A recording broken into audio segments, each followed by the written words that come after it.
विपक्ष की महाबैठक पर भड़की मायावती।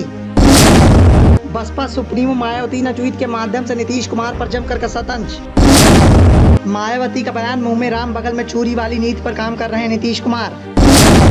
विपक्ष के नेताओं की आपसी तकरार से भारतीय जनता पार्टी में खुशी का माहौल। आगामी लोकसभा चुनाव को देखते हुए विपक्ष के द्वारा सत्ता की कुर्सी पर लंबे समय से विराजमान भारतीय जनता पार्टी को सत्ता की कुर्सी से हटाने की जुगत के लिए तरह तरह की रणनीतियां तैयार की जा रही हैं। इसी को देखते हुए विपक्षी दलों के द्वारा पटना में महाबैठक का आयोजन किया गया, जिसमें विपक्षी दलों के बड़े बड़े दिग्गजों ने हिस्सा लिया, जिसमें कांग्रेस के आला कमान राहुल गांधी से लेकर शिवसेना के प्रमुख उद्धव ठाकरे तक शामिल रहे। लेकिन विपक्षी दलों की इस बैठक का बसपा सुप्रीमो मायावती के द्वारा पुरजोर विरोध किया गया। सिर्फ इतना ही नहीं, विपक्षी दलों की महाबैठक पर तंज कसते हुए मायावती ने नीतीश कुमार को खूब खरी खोटी सुनाई। मायावती के विरोध के बाद विपक्षी खेमे में शामिल बड़े बड़े नेताओं को तगड़ा झटका लगा है। साथ ही भारतीय जनता पार्टी के कुनबे ने राहत की सांस ली है, क्योंकि विपक्ष के नेताओं की एक होने की कोशिश का विरोध विपक्ष की एक महिला नेता के द्वारा किया गया। दरअसल बसपा सुप्रीमो मायावती के द्वारा पटना में विपक्ष की महारैली को लेकर नीतीश कुमार पर जमकर निशाना साधा गया। मायावती ने एक ट्वीट के जरिए कांग्रेस, बीजेपी सबको निशाने पर रख लिया।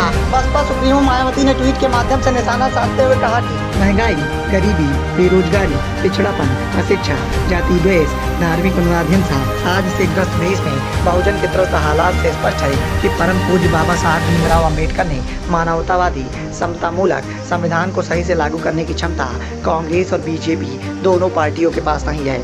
मायावती ने विपक्ष की महारैली पर हमला बोलते हुए ट्वीट किया और ट्वीट के माध्यम से कहा कि अब लोकसभा आम चुनाव के पूर्व विपक्षी पार्टियां जिन मुद्दों को मिलकर उठा रही हैं, और ऐसे में नीतीश कुमार द्वारा कल 23 जून को विपक्षी नेताओं की पटना बैठक दिल मिले न मिले हाथ मिलाते रहिए इस कहावत को ज्यादा चरितार्थ कर रही है। बसपा सुप्रीमो मायावती ने आगे भी अपना हमला जारी रखा। अगला ट्वीट करते हुए उन्होंने कहा कि वैसे अगले लोकसभा चुनाव की तैयारियों को ध्यान में रखकर इस प्रकार के प्रयास से पहले अगर ये पार्टियां जनता के प्रति आम विश्वास जगाने की गजर से अपने गिराबान में झांक कर अपनी नीयत को थोड़ा पाक साफ कर लेती तो ज्यादा बेहतर होता।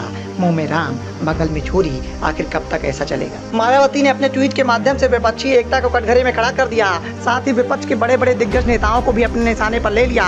सिर्फ इतना ही नहीं, बसपा सुप्रीमो मायावती के द्वारा भारतीय जनता पार्टी को भी निशाने पर लिया गया।